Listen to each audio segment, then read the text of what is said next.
Welcome back, everybody. So today isn't actually War Thunder Weekly News. I've decided I wanted to do a regular video gaming news segment on a weekly basis like War Thunder Weekly News, but not about War Thunder. Because I've heard that many of us don't even play War Thunder anymore, which is completely understandable. And we'll get into reasons for that on Sunday. But for today, let's talk about video gaming news. So it seems the big news that people are talking about this week is that the Xbox Series X is rumored to come around December 5th, in before Black Friday. It makes me wonder if the strategy that they're going for here is to get some of that Black Friday hype mixed in with their Xbox hype. So all the hype around Black Friday can be about the Xbox Series X coming out, which I think would be a pretty good one. You got people feeling really loose with their cash and fighting with their neighbors for unnecessary electronics that they want to give their kids for Christmas. So after they trampled over the door greeter and bought their oversized TV, they're going to want something to do with that TV. And if the Xbox Series X is over there in a nice little stack, they're going to be like, oh man, why not buy that as well? I already had to take car loan out, pay for this 10% off 2-year-old TV. Might as well get an Xbox too. Now, it's really disappointing and kind of repeats in history. It seems as if Halo Infinite is not going to be a launch title. It was stated on the Halo Waypoint website news section that they made the difficult decision to shift the release to 2021. So that leaves the real question is, why is this happening? Thought things were going on smoothly. We even saw some gameplay a little bit ago. Well, their PR reason is to ensure the team has adequate time to deliver a Halo game experience that meets our vision, and attempted to blame it mainly on Plague Inc. However, people believe that it's because the graphics in the gameplay footage they showed off was not giving people the wow factor that a lot of next-gen titles are. And so to assure people really get that, ooh, wow, this is new, this actually feels like something next generation, not just whatever we currently have with a bit shinier graphics. Now, over watching the footage that they did show, it seemed like the graphics weren't necessarily bad, but they were missing lighting details and maybe some slight effects that you would typically see on these pre-release gameplay footage videos. So it would be understandable if they really do need the extra time to wait a bit. The overall product would be better if we just let it sit in the oven for a bit longer. Personally, I don't have much hype for this game, so this doesn't affect me much at all. In fact, I haven't really been too much into Halo since Halo 3 on the Xbox 360. What I'm a bit more interested in is apparently it's possible the multiplayer will be free to play. But what I really am thinking is if they're trying to get on the free to play wagon that everyone else is going on, probably have a battle pass like everyone else too, are they going to have Halo Battle Royale? Especially with the way the campaign is going with the open world aspect, and Battle Royale would fall right into place there. So I think I have a good feeling that they're going to go in that direction. It's popular right now, so why would they not? They claim that it's not going to, but why exactly wouldn't you attempt it at this point? Even Fallout 76 attempted Battle Royale. And the last one I've been playing, Warzone, it's not that bad of a game. So I could say I wouldn't entirely be put off by them trend chasing. Beyond that, they already have a variety of vehicles, a good number of weapons, interesting locations. The only things you need beyond that are probably more weapon variety and a battle bus, and you're good to go. That's mostly a joke. The game will be fine without Battle Royale. But man, everyone's doing it. But if Halo Infinite is going to come out and release, what are you going to play when you buy your new box? Well, of course, there's Forza, which, well, always Forza. And then there's Destiny 2, which wasn't like a release title for the other Xbox. Really, the only other interesting title I could see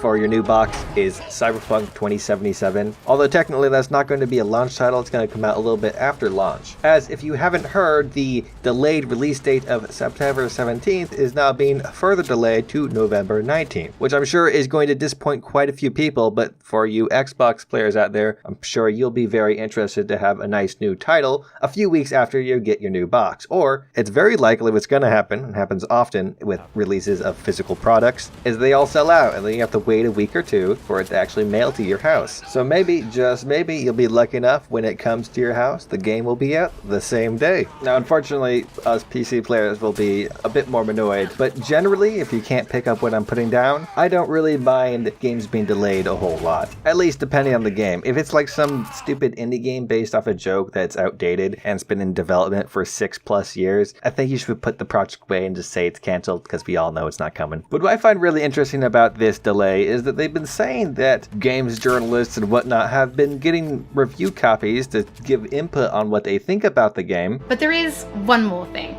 Media all over the world have been getting hands-on with Cyberpunk 2077, and when this episode finishes, you'll be able to go and check out exactly what they thought. But if the game needs 2 extra months of development, how exactly done is this game actually? And it makes me wonder how exactly accurate are these reviews or whatever going to be when they had the product a few months ago that was definitely full of bugs. Like, I assume that they have the majority of the product finished and it can be played, but the delays are counted because they need months for bug testing. So how many bugs are there going to be if it needs to be delayed that much? Or maybe perhaps there actually isn't that many bugs, but it does need to be delayed to fix some bugs. However, it would be a better financial decision to delay it even further than is necessary so you can get it in the end of the season, in which a lot of people decide to spend money on Christmas presents and other things. Especially if you have the hype of the new Xbox coming out, you could definitely sell a whole lot more copies. Now, in terms of other first-person shooters that people are quite hyped about coming out soon, there has been some interesting clues, kind of a ARG type thing going on around a new Call of Duty Black Ops Cold War game. A bunch of clues that were updated to the summit map on Black Ops 4 had led to a website that displayed a TV, a phone, and a VCR. And on the VCR, like many of them do, it blinked 12 o'clock because someone hadn't set the clock yet, and then it would randomly blink 08:14, which is tomorrow of the recording of this video. So people are assuming that we're going to get some more information about the game on that date, and probably somewhere around 12 o'clock. However, though, there was never a time zone set up, so maybe that was just a joke that the VCR clock was reset, because it's a meme, or at least it was a meme back in like the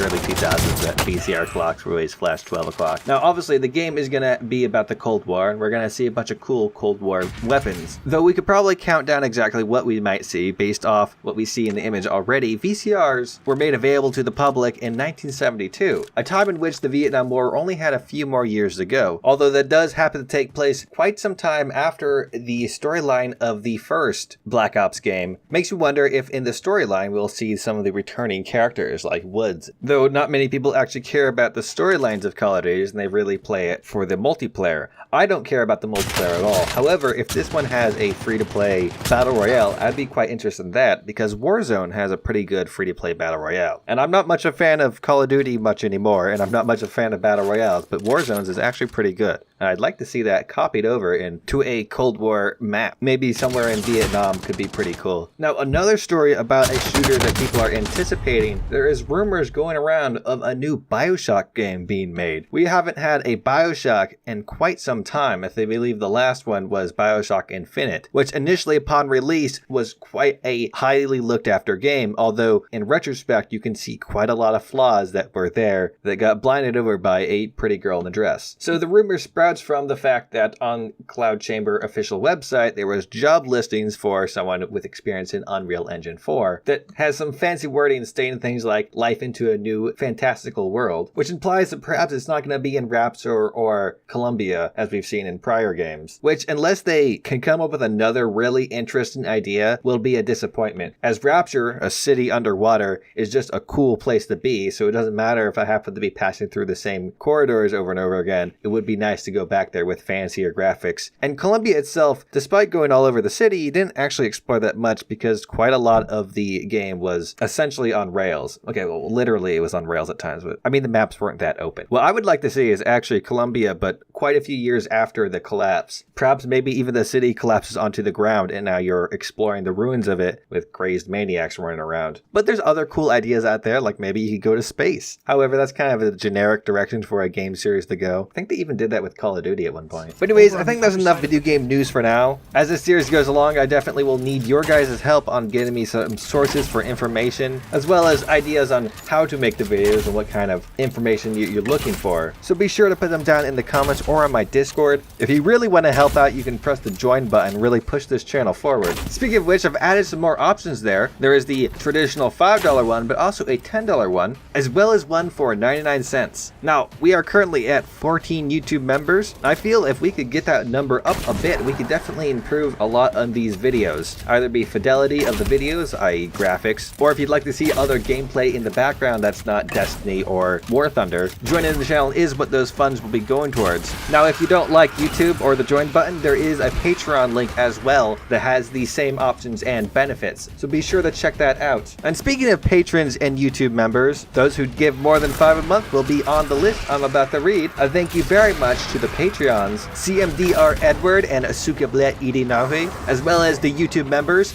I Like Them Thick, Matthew Cameron, Lars Henrik, The Royal Rat, Peter Kolinsky, Nico Korkamaki, Mehmet Hazarchi, Droblopsky, Tex, Roger Rammer, Grimace, Mighty Peppers, Pointless Gunslinks, and Waffly Joker 6. Now there's some pretty crazy things coming up for my War Thunder Weekly News episode coming this Sunday, so be sure to hit the bell icon to be notified anytime I upload anything. And this Saturday I will be streaming live here on YouTube the low tier event vehicles in War Thunder. So tune in for that. Thank you very much for watching, and I hope you loved this video, because I love you. And in terms of bonus news, MMORPG.com did a big ol' article about the game Humankind, and overall the game looks pretty interesting. It's a 4X game, and you play from ancient times to modern era, I guess. But they're acting like it's a whole new idea to have a 4X game that's not sci-fi or fantasy. Like, bro, this is just Civilization. I have this game. I have like 3 different versions of this game. Still looks interesting though. Honestly, it should just be called Mankind. Like, Humankind is just too many syllables.